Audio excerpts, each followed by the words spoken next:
Code 1908 کا آج unit number 3 ہم شروع کریں گے ترکی اور سوڈان کی تحریکات اسلامی۔ اس سے پہلے آپ میرے چینل کو سبسکرائب اور لائک ضرور کر دیں۔ اس کا پوائنٹ نمبر 1 ہے خلافت عثمانیہ۔ سلطنت عثمانیہ زیادہ پائیدار اور وسیع سلطنت تھی جو تاریخ اسلام میں ترکی زبان بولنے والی ایک قوم نے قائم کی اور جو اسلامی دور کی متاخر صدیوں میں صورت پذیر ہوئی۔ اس سلطنت کا اصلی مرکز ایشیائے کوچک تھا جو اسلامی دنیا کے انتہائی شمال مغربی کونے میں ہے۔ اس سلطنت کی تاریخ کو 5 ادوار میں تقسیم کیا جاتا ہے۔ پہلا دور تشکیل تنظیم ہے۔ عثمان اول، اورخان، مراد اول اور بایزید اول۔ یہ دور اس طرح اختتام پذیر ہوا کہ جولائی 1413 میں بایزید کے لڑکے محمد نے اپنے بھائی موسیٰ پر فتح حاصل کی۔ پھر اس کا دوسرا دور ہے توسیع و ترقی۔ دوسرا دور توسیع و ترقی کا ہے جس میں سلطنت بحال ہوئی اور اپنی انتہائی وسعت اور ترقی کو پہنچی۔ اس میں مندرجہ ذیل فرمانروا شامل ہے: محمد اول، مراد ثانی، محمد ثانی فاتح، بایزید ثانی، سلیم اول اور سلیمان اول قانونی۔ پھر اس کے بعد آ جاتا ہے تیسرا دور سلطنت ممالک محروسہ پر قابض۔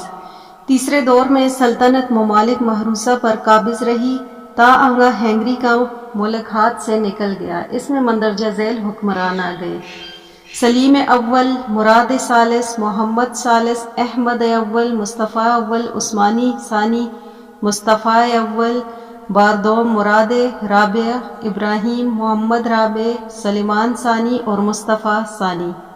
اس کے بعد آ جاتا ہے چوتھا دور بتدریج کمزور اور غیر مستحکم دور۔ چوتھے دور میں سلطنت بتدریج کمزور ہو گئی اور قومی زبان گزار امیروں نے اسے ٹکڑوں میں تبدیل کر دیا۔ اس دور کے خلفاء یہ ہیں: احمد ثالث، محمد اول، عثمان ثالث، مصطفیٰ ثالث، عبدالحمید اول، سلیم ثالث، مصطفیٰ رابع اور محمود ثانی۔ پانچواں دور تنظیمات کا ہے۔ پانچواں دور تنظیمات کا ہے جس میں مغربی تہذیب و تمدن اور نظام حکومت کے اثرات نے ملک کے روایتی نظام اور طرز فکر کو تہ و بالا کر کے رکھ دیا۔ اس دور کے خلفاء یہ ہیں: عبدالحمید، عبدالعزیز، مراد خامس، عبدالحمید ثانی، محمد خاص اور محمد سادس۔ اکتوبر 1923 سے مصطفیٰ کمال پاشا کی صدارت میں جمہوری حکومت قائم ہوئی۔ پھر اس کی اگلی ہیڈنگ ہے خلافت عثمانیہ کا خاتمہ اور سیکولرزم کا۔ پہلی جنگ عظیم کہنے کو تو یورپ کی جنگ تھی، لیکن اس سے عالم اسلام میں جو نشیب و فراز آئے ان کی مثال مسلمانوں کے 13 صدیوں کی تاریخ میں نہیں ملتی۔ اس وقت کی عظیم مسلم طاقت اور خلافت پر متمکن سلطنت عثمانیہ کا جنگ میں مرکزی قوتوں کا ساتھ دینے کا فیصلہ ایک متنازع امر شمار ہوتا ہے، کیونکہ آخر وقت تک عثمانی قیادت اس خم مسئلے میں تھی کہ اول میں حصہ لیں یا نہ لیں، یا کس کا ساتھ دیں کس کا ساتھ نہ دیں۔ لیکن گمان یہ ہے کہ اس فیصلے کے پیچھے انگریزوں اور یہودیوں کا ہاتھ تھا۔ یہودی رہنما جنہیں برطانیہ کی تائید حاصل تھی، اس سے قبل یروشلم کا کنٹرول حاصل کرنے کی ناکام کوشش کرتے رہے، یہاں تک کہ اسے خریدنے کی کوشش بھی کی گئی۔ لہٰذا جنگ میں برطانیہ کے پیش نظر ایک اہم مقصد مسلمانوں کو کمزور کر کے فلسطین میں یہودی ریاست قائم کرنا بھی تھا۔ عثمانی قیادت جنگ میں سارے عالم اسلام کو ساتھ لینا چاہتی تھی، چنانچہ سلطنت عثمانیہ کے شیخ الاسلام نے 23 نومبر 1914 کو اتحادی طاقتوں کے خلاف لڑنے کا فتویٰ جاری کیا، لیکن برطانیہ عرب قومیت کا ہوا دے کر مسلمانوں کی اس عالمگیر قوت میں شگاف ڈالنے میں کامیاب ہو گیا۔ جنگ شروع ہونے کے 2 سال کے اندر برطانیہ کی شیخ پر شریف حسین نے ترکوں کے خلاف بغاوت کر کے مسلمانوں کے مرکز حجاز پر اپنی حکومت قائم کر لی۔ مکہ اور مدینہ ہاتھ سے نکل جانے سے عثمانی قیادت کو زبردست دھچکا لگا۔ برطانیہ اگلا قدم یہ اٹھایا کہ عراق اور ماورائے اردن کی بادشاہی کو حسین کے 2 بیٹوں کو سونپ دی۔ 1919 تک برطانوی جنرل ایلنبی عرب فوجوں کو لے کر لڑتا ہوا جا پہنچا۔ لیگ آف نیشنز نے فلسطین پر برطانوی تسلط کی توثیق کر دی، جنگ میں سلطنت عثمانیہ کو بری طرح شکست ہوئی۔ اتحادی اس جنگ میں بڑی چالاکی سے مسلمانوں میں پھوٹ ڈالنے میں کامیاب رہے۔ برطانیہ اور فرانس نے ہندوستان کے مسلمان اور عربوں کو ساتھ ملا کر انہیں ترک بھائیوں کے خلاف لڑا دیا، جس سے عالمگیر مسلمان بھائی چارے کی بنیاد ہل گئی۔ ادھر داخلی سطح پر ترکی قوم پرست قوتیں 5 سال سے سلطان کے خلاف نبض آزما تھیں۔ ترکی کی قوم پرست قومیں سلطنت عثمانیہ کے مقابلے میں مغربی تہذیب و تمدن کی برتری کا باعث سیکولرزم کو قرار دیتی تھی۔ چنانچہ سلطنت عثمانیہ کو داخلی اور خارجی دونوں سطحوں پر غیر مستحکم کرنے کی کوشش، جن کے پیچھے یہود اور برطانیہ کا ہاتھ تھا، کامیاب ہوئی، اور آخر 2 مارچ 1924 کو ترکی کی مجلس ملی کبیر نے ایک فرمان کے ذریعے منصب خلافت کو منسوخ کر دیا اور خلیفہ کو معزول کر دیا۔ 20 اپریل 1931 کے آئین کے بعد سے ترکی ایک جمہوری سلطنت بن گیا۔ مصطفیٰ کمال پاشا اس کے اولین صدر منتخب ہوئے۔ حکمرانوں نے ملک کو سیکولرزم کی راہ پر لگا دیا۔ مذہبی تعلیم ممنوع قرار دی گئی۔ صوفیاء کی خانقاہیں کو بند کر دیا گیا۔ عربی رسم الخط کو حتماً ترک کر دیا گیا۔ اذان اور نماز دعا ترکی زبان میں پڑھنے کا فیصلہ ہوا۔ یونٹ نمبر 3 کا پوائنٹ نمبر 2 ہے اسلامی بیداری اور احیاء کے لیے کوشش۔ خلافت عثمانیہ کے بعد ترکی جمہوریہ کا قیام عمل میں آیا تو معاشرتی و سیاسی اور فکر و نظر پر مغربی تہذیب کا عکس نمایاں کرنے کی بھرپور جدوجہد کی گئی۔ انجمن اتحاد و ترقی نے عالم اسلام سے رشتہ کاٹ کر ترکوں یورپ سے مربوط کیا۔ مصطفیٰ کمال پاشا اور ان کے جانشینوں نے سرکاری سطح پر ملک قبلہ تبدیل کرنے کے لیے تدابیر اختیار کی، مگر ترکوں کی اسلام پسندی، مذہبی حمیت، اسلامی غیرت اور ملی جذبے کو فنا کرنے میں کامیاب نہ ہو سکی۔ مصطفیٰ کمال پاشا کے سیکولر نظریات اور مغربی طرز حکومت کے مقابلے میں ترکی میں احیاء اسلام کی ایک آواز بلند ہوئی، جو نجیف و نزار اور وسائل و ذرائع سے محروم مگر ایمان کی حرارت سے معمور اور روحانیت کی طاقت سے سرشار تھی۔ یہ آواز کمال الحق کے سلاح پر بند باندھنے میں تو کامیاب نہ ہو سکی، مگر دلوں میں اسلام کی جوت ضرور جگا گئی اور تزکیہ و تربیت کے مستحکم نظام کے ذریعے سیکولر افکار و اقدار کو ترکی عوام کے دلوں پر حاوی نہ ہونے دیا، بلکہ اپنے وسائل و خطبات، بیانات اور اجتماعی جدوجہد کے ذریعے عوام کا رشتہ دین اسلام سے باقی رکھا اور انہیں قرآنی ہدایات سے فیض یاب ہونے پر آمادہ کیا۔ یہ آواز شیخ جلیل سعید نورسی 1873 سے 1960 کی، جن کی ذہانت، علمی قابلیت اور خداداد صلاحیات کی بنا پر علماء نے انہیں بدیع الزمان کا خطاب۔ شیخ بدیع الزمان سید نورسی رحمۃ اللہ علیہ کی دعوتی، اصلاحی اور اسلامی خدمات کو ترکی جمہوریہ میں تحریک اسلام کی اساس قرار دیا جا سکتا ہے، کیونکہ آپ کے رسائل اور جماعت نے ہی کمالی الحاد کا مقابلہ کیا، سیکولر اقدار کی مخالفت کی اور دعوت و تزکیہ کے ذریعے ترکی میں احیاء اسلام کی تخم ریزی کی، جو آگے چل کر ایک شاجرسایہ دار کی شکل میں پروان چڑھا۔ شیخ بدیع الزمان سید نورسی اور ان کے رسائل نور نے ترک معاشرے میں اسلامی تہذیب، تربیت و تزکیہ کی جو تخم ریزی کی، جدید مادیت کا مقابلہ قرآنی روشنی کے ذریعے جس حکمت و جرأت سے کیا اور اس کی راہ کی تمام آزمائشوں کی جس مردانہ و وار طریقے سے مزاحمت کی، وہ اسلامی ترکی کی تاریخ کا روشن باب ہے۔ انہی کوششوں کے نتیجے میں ترکی جمہوریہ میں اسلامی نشاط ثانیہ کے علمبردار اٹھے اور انہوں نے 7ویں دہائی کے آخر میں ملکی نظام پارٹی کی بنیاد رکھی، جس نے تحریک اسلامی کا واضح تصور قوم کو دیا۔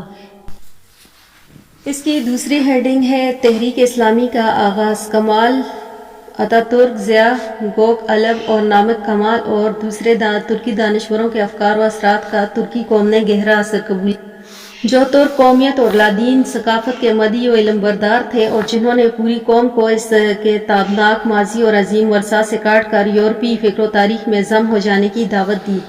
ترکی دستور کو سیکولر بنیادوں پر تشکیل دیا۔ اس طرح جو جماعت بھی ترکی میں برسر اقتدار آئی، وہ عوام الناس کی خواہش اور ان کے اسلام پسندی کو عملی جامہ نہ پہنا سکی، اور اگر اس نے کوشش کی بھی تو فوجی حکمرانوں نے آئین کی خلاف ورزی کے بہانے اقتدار پر قبضہ کر لیا اور عوامی حکومت کا خاتمہ کر لیا۔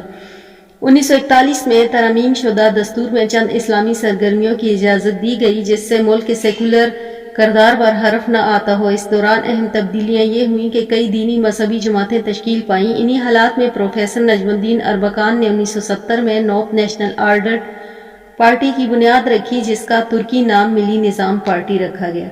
پھر اس کی دوسری ہیڈنگ ہے پروفیسر نجم الدین اربکان کی شخصیت۔ پروفیسر نجم الدین اربکان ترکی کی شمال سرحد بحر اسود کے ساحل شہر سینوک کے ایک گاؤں کوزان کے ایک معزز اور باوقار گھرانے میں 1926 میں پیدا ہوئے۔ آپ کے والد ترکی کے عدلیہ کے ایک اہم رکن تھے۔ انہوں نے اپنے بیٹے کی دینی اور اخلاقی تربیت پر خصوصی توجہ دی۔ آپ کی شخصیت پر جو گہرا مذہبی رنگ نظر آتا ہے وہ آپ کے والد محترم کی تربیت کا نتیجہ ہے۔ آپ نے ابتدائی تعلیم مقامی سیکنڈری اسکول سے جبکہ اعلیٰ تعلیم استنبول کے ٹیکنیکل یونیورسٹی سے حاصل کی۔ ترکی کے صدر سلیمان ڈیمیرل ٹیکنیکل یونیورسٹی استنبول میں آپ کی کلاس فیلو تھے۔ آپ نے میکینیکل انجینئرنگ میں BSc اور 1950 میں PhD کی ڈگری حاصل کی۔ پھر مزید تعلیم حاصل کرنے کے لیے مغربی جرمنی چلے گئے۔ 1953 میں آپ نے یونیورسٹی آف ایچن سے میکینیکل انجینئرنگ کا ایک شعبہ تھرموڈائنامکس میں PhD کی دوسری ڈگری حاصل کی۔ جرمنی میں قیام کے دوران آپ نے جرمن زبانوں پر عبور حاصل کیا۔ 1957 سے 1957 کے اوائل تک آپ مغربی جرمنی کے ایک موٹر ساز فیکٹری میں چیف ریسرچ انجینئر کے طور پر کام کرتے رہے۔ اس موٹر ساز فیکٹری میں زیادہ تر سامان ہر ٹینک اور ملٹری انجینئرنگ تیار ہوتا تھا۔ آپ جرمن انجینئرنگ کی اس خصوصی ٹیم میں شامل ہوئے جس نے جرمنی لیوپرڈ ٹینک کو جدید جنگی تقاضوں اور ضروریات کے مطابق ڈیزائن کیا تھا۔ 1957 میں آپ وطن واپس لوٹے اور گومز موٹر کے نام سے ایک کمپنی قائم کی۔ اس کمپنی نے ڈیٹورس کے نام سے ایک موٹر ساز فیکٹری قائم کی جس نے نہایت ہی قلیل وقت میں پینسر موٹر تیار کی۔ اس فیکٹری نے ڈیزل انجن سے کام لینے والی اتنی کاریں تیار کیں کہ ترکی نے بیرون ملک ممالک سے کاریں منگوانا چھوڑ دیں۔ اس فیکٹری کے تیار کردہ ڈیزل انجن کے بیرونی ممالک میں اتنی مانگ بڑھی کہ فیکٹری کے برق رفتار پیداوار اور اعلیٰ کوالٹی نے اس کے کئی حاسد پیدا کر دیے۔ خاص طور پر یہودیوں نے جن کی تجارت صنعت انجینئرنگ کے شعبے میں عزاداری تھی گومز موٹر کے خلاف سازشیں شروع کر دیں۔ مزدوروں سے ہڑتال کروائی گئی۔ حکومت نے ذمہ داران کو مزدور دشمنی کا بہانہ بنا کر فیکٹری پر قبضہ کر لیا اور اربکان 1963 تک اس کمپنی کے ڈائریکٹر رہے۔ بعد میں حکومت کا رویہ دیکھ کر اس سے الگ ہو گئے۔ 1964 کا پورا سال آپ کے مستقبل کی منصوبہ بندی کرتے رہے۔ بالآخر 1965 میں آپ نے اپنے مادر علمی استنبول یونیورسٹی کے شعبہ انجینئرنگ سے بحیثیت پروفیسر وابستہ ہو گئے۔ کچھ عرصے بعد آپ اس شعبے میں چیئرمین بنا دیے گئے۔ پروفیسر اربکان 1969 تک شعبہ یونیورسٹی سے قائم رہے اور اس دوران ان کی تحقیق مضامین صنعتی اور تکنیکی سرگرمیاں اور کامیابیاں عوام اور حکومت کے ایوانوں میں خراج تحسین وصول کرتی رہیں۔ یونیورسٹی کی تدریسی اور تحقیقی ذمہ داریوں کے ساتھ 1956 سے 1963 تک صنعتی شعبہ کے ڈائریکٹر بھی رہے۔ 1967 میں وہ chamber of commerce and industries کے سیکرٹری بھی مقرر رہے۔ 1968 میں وہ چیمبر کے صدارت کے لیے ایک ممتاز ترقی پسند سری انور باتور کے مقابلے میں زبردست اکثریت کے ساتھ کامیاب ہوئے۔ اس اعلیٰ اور حساس منصب کے لیے ان کی کامیابی اور چیمبر کی سربراہی مشرق و مغرب دونوں کو پسند آئی۔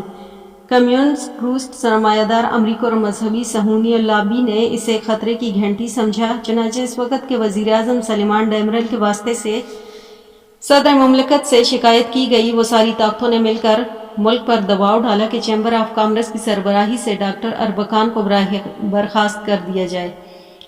چنانچہ آپ کو چیمبر آف کامرس کی سربراہی سے علیحدہ کر دیا گیا۔ ڈاکٹر اربکان کی سرگرمیوں اور رویوں پر مشرق و مغرب سامراجی طاقتوں اور ترکوں کے سیکولر اکابرین کی نگاہیں ان کی طالب علمی کے دور ہی سے ان پر تھیں، کیونکہ ابتدا ہی سے وہ دو چیزوں کے پابند تھے: نماز اور منصوبہ بندی، اور ترکی کے قضیہ تاریخ اور اس سے متعلق حقائق کا مکمل ادراک رکھتے تھے۔ ان کا پختہ یقین تھا کہ اسلام ہی وہ کشتی نجات ہے جو صرف ترکوں کو ہی نہیں بلکہ پوری انسانیت کو امن و سلامتی و کامرانی سے ہمکنار کر سکتی ہے۔